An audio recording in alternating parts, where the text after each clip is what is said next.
site manage လုပ်ရတာထက်ခုနဖြစ်ရှင်းနေရတာနဲ့ပဲအချိန်ကုန်နေပြီလား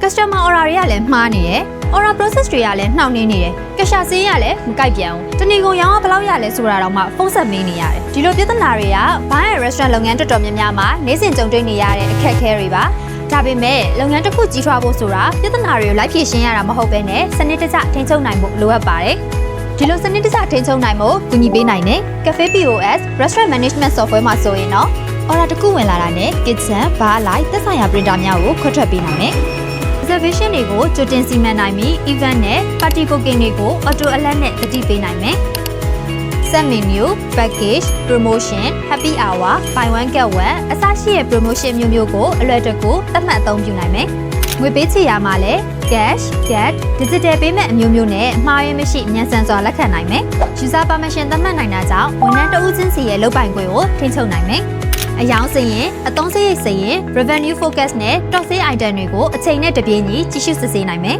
။အရေးကြီးဆုံးကဆိုင်မှာမရှိတဲ့အချိန်နောက် phone, tablet, computer ကနေလုပ်ငန်းတစ်ခုလုံးရဲ့ operation ကိုအချိန်နဲ့တပြေးညီစစ်ဆေးနိုင်မှာပဲဖြစ်ပါတယ်။ဒါကြောင့်လူကြီးမင်းတို့ဘားရဲ့ restaurant လုပ်ငန်းကိုဆိုင်ထဲမှာမရှိရင်မလဲပတ်နိုင်ဘူးဆိုတဲ့လုပ်ငန်းကနေဘယ်နေရာရောက်ထိန်းချုပ်နိုင်တဲ့လုပ်ငန်းအဖြစ်ပြောင်းလဲနိုင်မှုစိတ်ဝင်စားရဲဆိုရင်တော့ Galaxy ကိုယခုပဲဆက်သွယ်စုံစမ်းလိုက်ပါတော့နော်။